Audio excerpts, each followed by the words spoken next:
Muy bien. Entonces ahora vamos a empezar la clase de cuerpo extraño en oído.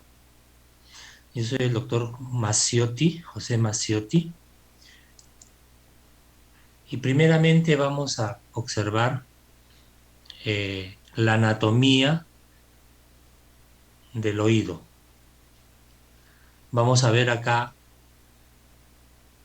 el oído externo, la parte del pabellón auricular,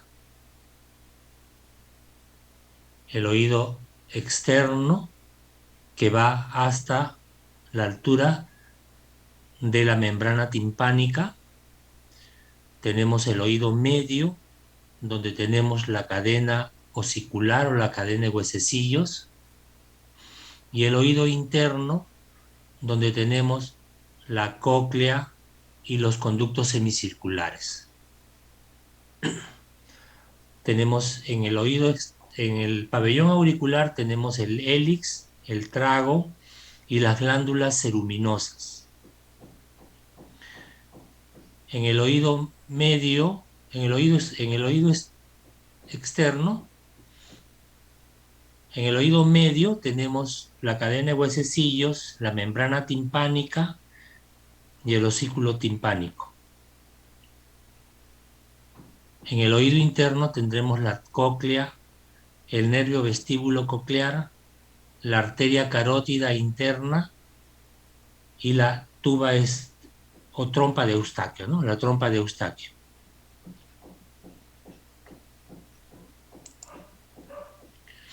Luego acá podemos apreciar una membrana timpánica normal, un oído normal, ¿no?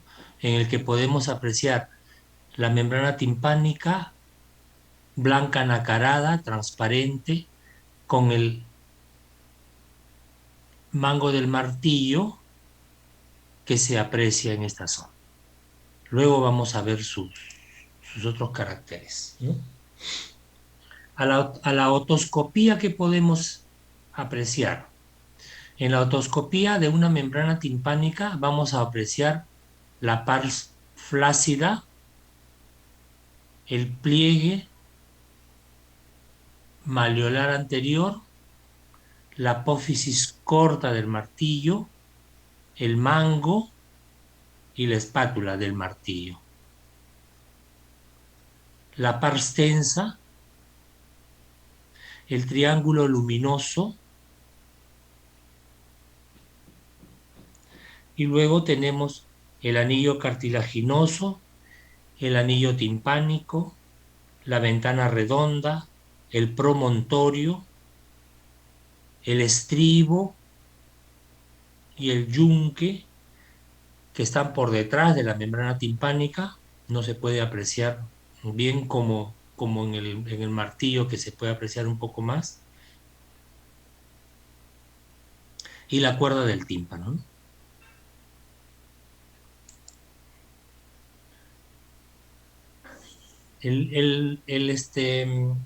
La membrana timpánica o el tímpano lo dividimos en cuatro cuadrantes: el antero inferior, el cuadrante antero superior, el cuadrante póstero superior y el póstero inferior. Igual que en esta forma. Esto, esto de acá es un oído derecho. Es un oído derecho, y estamos apreciando los cuatro cuadrantes. Ahora, ¿qué vamos a apreciar en una otoscopía? En una otoscopía, nosotros lo que buscamos es apreciar la integridad de la membrana timpánica, si el tímpano está entero o está perforado. Si hay una perforación, eso lo vamos a apreciar en la otoscopía. ¿Cómo hacemos una otoscopía? Una otoscopía la hacemos con un otoscopio. El otoscopio ya ustedes lo conocen, eh, nos amplifica la visualización de la membrana timpánica, que a simple vista no la podríamos ver tan bien como con un otoscopio, ¿no? Ahora, hay otoscopías que pueden hacerse magnificadas con el microscopio. También se puede ver eso. Eso es en la práctica, ¿no? Vamos a apreciar también el color de la membrana timpánica. Vamos a encontrar un color blanco nacarado, que es el color normal de una membrana timpánica. Vamos a encontrar un color rojo o enrojecido en los casos agudos. Por ejemplo, en una otitis media aguda podemos encontrar un tímpano rojo. Un tímpano violáceo también podemos encontrar cuando encontramos, por decirles, en casos en los que hay una malformación venosa dentro del conducto, dentro del oído, ¿no? Se puede encontrar un tímpano de color violáceo o un color amarillento, amarillo, amarillento, en el caso de que hubiera un problema infeccioso también en la membrana timpánica. También vamos a ver la posición, si está normal el tímpano, si está bombado o está atelectásico. ¿Cuándo se dice atelectásico? Cuando el tímpano está retraído hacia atrás, ¿no? Que produce la atelectasia. Vamos a mirar bien la transparencia y el brillo del tímpano en el triángulo luminoso. Vamos a observar la vascularización. Eh, Hay un examen que se hace que es la otoscopía neumática, en la que eh, con un, con el otoscopio se le insufla aire al oído y el oído vamos a ver si hay movimientos o no hay movimientos de la membrana timpánica. En el oído también podemos apreciar tumoraciones, secreciones en el oído, tímpanoesclerosis, bolsillos de retracción y vamos a observar bien lo que son las paredes del conducto auditivo externo. Todo esto que estoy mostrándoles se puede ver en una otoscopía.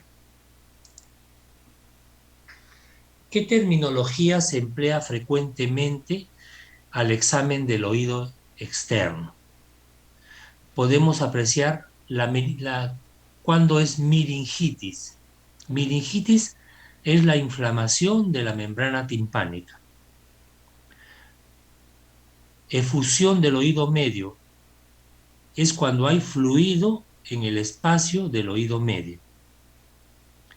Otitis media aguda es fluido en el oído medio con síntomas y signos de inflamación. Otitis media con efusión o derrame, cuando hay fluido en el oído medio sin síntomas o signos de inflamación. La otitis media aguda recurrente, cuando hay 3 o más episodios de otitis media aguda en 6 meses. Y la otitis media con efusión o derrame persistente es cuando hay fluido en el espacio del oído medio sin síntomas por más de 3 meses. Nuevamente recurrimos a nuestra anatomía del oído, importantísimo para poder ver esta parte de los cuerpos extraños. Los cuerpos extraños en el oído, ¿dónde se van a alojar? Se van a alojar en esta parte, en el conducto auditivo externo. Ahí es donde se alojan los cuerpos extraños.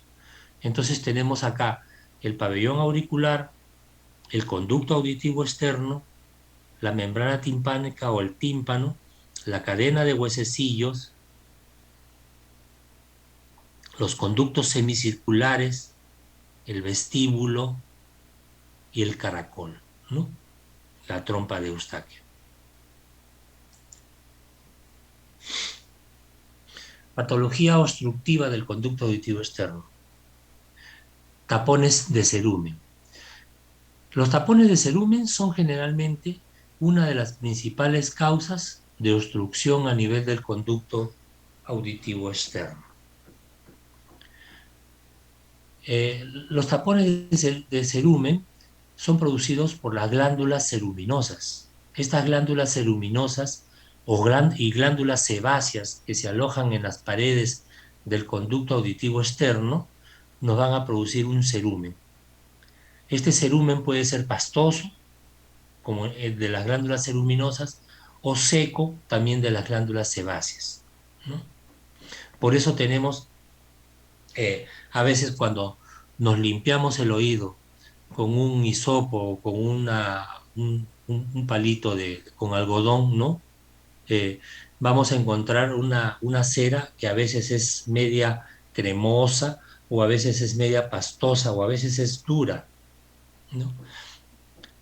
Eh, Generalmente estos tapones se alojan en el tercio externo del conducto auditivo externo, en la zona cartilaginosa. Ahí queda acumulado y retenido en el conducto. El uso excesivo de estos hisopos o para limpiar el oído nos va a producir muchas veces de que esa cera que nosotros deberíamos de sacarla del tercio externo, la introduzcamos más hacia adentro. Y si la vamos a introducir más, entonces vamos a llegar a una zona en la que no va a salir tan fácilmente. Si acá yo regresara a la lámina anterior y entonces viera es- este oído, este diagrama, ¿no? Vemos que el conducto auditivo externo es en la parte externa donde se forma la cera, es en esta zona, en la parte más externa del conducto. Es por eso que nosotros nos limpiamos levemente y siempre sacamos un poco de cerilla. Pero si esta cera nosotros la introducimos con los hisopos hacia adentro, la vamos a poner acá cerca de la membrana timpánica. Y esto no va a salir libremente con un hisopo. El hisopo, si ustedes ven la parte donde va el algodón, casi, ocupa casi toda la entrada del conducto auditivo externo. Y en personas que tienen este conducto auditivo externo un poco cerrado, como en la exostosis, ¿no? Es muy difícil que nosotros podamos limpiar con un palito de hisopo todo este conducto, ¿no? Entonces, acá viene esta situación que es frecuente en los conductos estrechos si se usan hisopos, ¿no? Cuando obstruyen por completo el conducto auditivo externo, van a producirnos ¿qué? Nos van a producir hipoacusia, autofonía. La hipoacusia, porque ya no vamos a poder escuchar igual, vamos a escuchar más bajo. Por eso es de que a veces la persona comienza a poner el televisor a alto volumen o el radio a alto volumen, porque no está escuchando bien. Y cuando obstruyen por completo, también pueden producir autofonía. ¿Qué es la autofonía? La autofonía es cuando nosotros hablamos y pareciera que escucháramos un eco. Es por lo que está tapado el oído, ¿no? Y la sensación de plenitud, esa sensación que sentimos como que el oído lo sentimos tapado, ¿no? En algunos casos también se pueden producir zumbido en el oído, de los acúfenos, ¿no? Entonces el oído comienza a zumbar. Y en otros casos más extremos también puede producir dolor, otalgia en el oído. El paciente nos va a referir de que siente dolor en el oído, no escucha, tiene zumbidos en el oído y tiene dolor también en el oído, ¿no? Entonces ahí nosotros debemos recurrir a un tratamiento para eso. ¿Qué debemos hacer? Extraerlo bajo visión directa. Puede ser, acá dice, un gancho abotonado, que generalmente son unas torundas especiales que tenemos en la especialidad, en el que tenemos un ganchito al final que tiene como una redondela, como una curetita, y con esa curetita nosotros podemos entrar en el conducto. Nuevamente nos ayudamos por la lámina anterior, entonces entramos por este canal del conducto auditivo externo y vamos a enganchar ese tapón de cerilla y lo vamos a extraer hacia afuera, ¿no?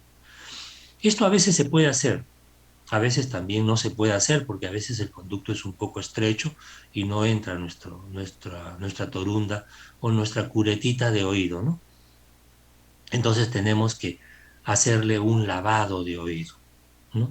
El lavado de oído, para eso usamos una jeringa de lavado de oído, que es una jeringa que puede ser de metal que se usan hasta ahora, o también puede ser una jeringa de 20 centímetros cúbicos de descartable, ¿no? En el que podemos irrigarlo con agua tibia. Siempre los lavados de oído debemos hacerlos con agua tibia. ¿Por qué? Porque si nosotros lo hacemos con agua fría, en esta zona el agua fría nos va a producir sensación de mareo y el paciente se nos puede desvanecer por mareo. Por eso tenemos que entibiar agua y hacerlo con agua. El agua natural es suficiente para hacer un lavado de oído. No se necesita alguna cosa especial. Únicamente cuando esta cera que está acumulada en esta zona del conducto auditivo y nosotros vemos de que es muy dura, entonces debemos ponerle unas gotitas de glicerina o unas gotas que contengan glicerina, ¿no? Para poder suavizar ese tapón y poderlo extraer más fácilmente con el agua. ¿Mm? Ahora, acá dice, debe extraerse bajo edición directa con gancho, irrigación de agua templada, siempre que no exista perforación timpánica. ¿Por qué esta advertencia? ¿Por qué? Porque si nosotros volvemos a regresar acá a nuestra lámina y vemos de que esta membrana timpánica está perforada puede ser, nosotros eh, en un paciente, en un paciente que nosotros vemos de que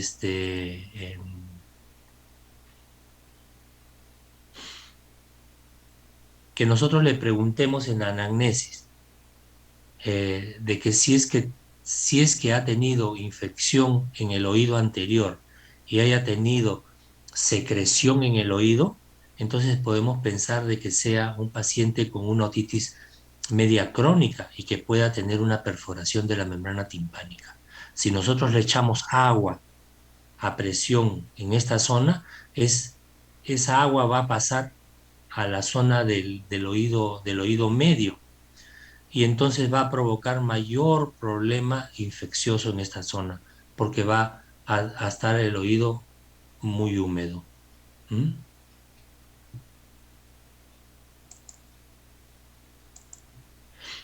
Ahora, hay diferentes cuerpos extraños que se pueden alojar en el oído. Dentro de los cuerpos extraños tenemos objetos extraños animados y inanimados.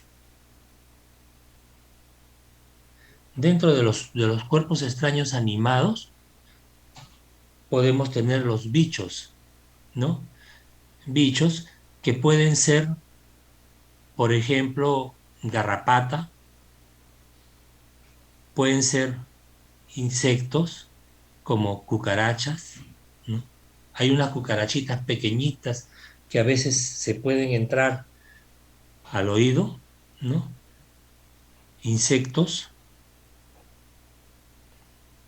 Se ha dado casos en los que se ha metido una mosca, ¿no?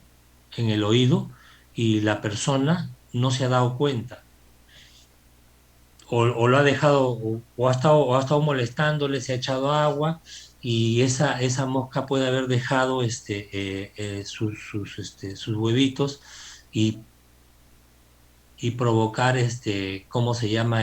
Los gusanos, que salgan los gusanitos. Entonces estos gusanos se pueden alojar también en esta zona del conducto auditivo externo, ¿no? También puede haber arena cuando vamos a la playa y nos puede entrar arena al oído, ¿no? Piedrecitas y este drenaje suelto. Esto es un tubo de ventilación. El tubo de ventilación, cuando han hecho ya la parte de oído medio, en una otitis serosa, nosotros implantamos este tubo de ventilación en la membrana timpánica para darle ventilación a este tímpano. Entonces, estos tubos a veces se salen de su sitio y se alojan en la parte del conducto auditivo externo. ¿Mm?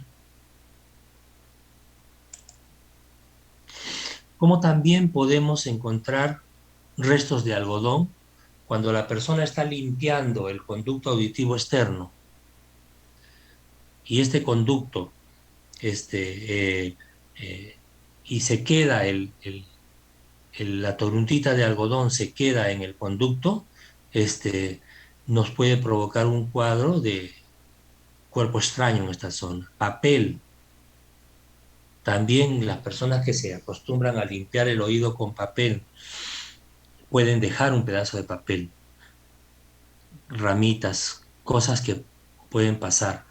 Ahora, en cuerpos extraños hay de diferentes tipos de cuerpos extraños que podemos encontrar en un oído. Podemos encontrar en niños pequeños, podemos encontrar pedazos de tecnopor, podemos encontrar el mismo dulompillo con el que se forran los muebles que tienen en los muebles, que a veces está roto el forro y comienza a salirse los niños pequeños, ellos agarran y se meten todo lo que pueda ser posible al oído, por eso hay que tener cuidado. Hay cuerpos extraños que se pueden encontrar, también eh, frijolitos, ¿no? Que los niños pequeños lo encuentran y se lo meten al oído.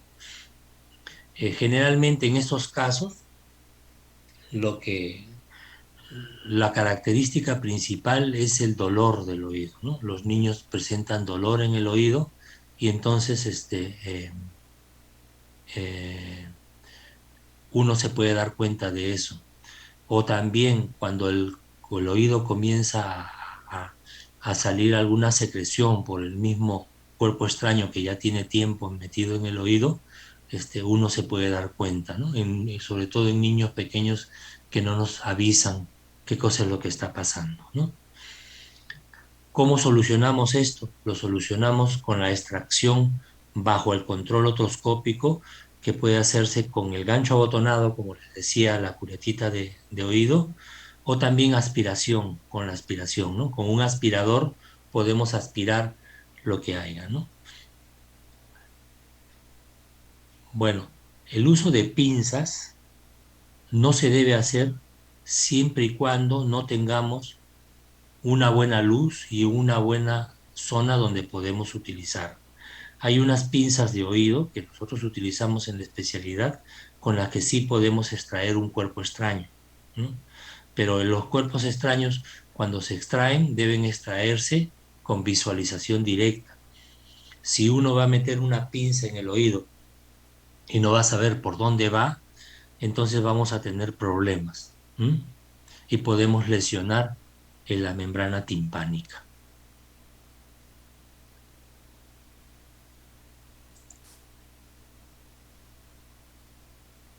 Bueno, hasta ahí es es la presentación que tengo. No sé si habrá alguna pregunta sobre la presentación que he hecho.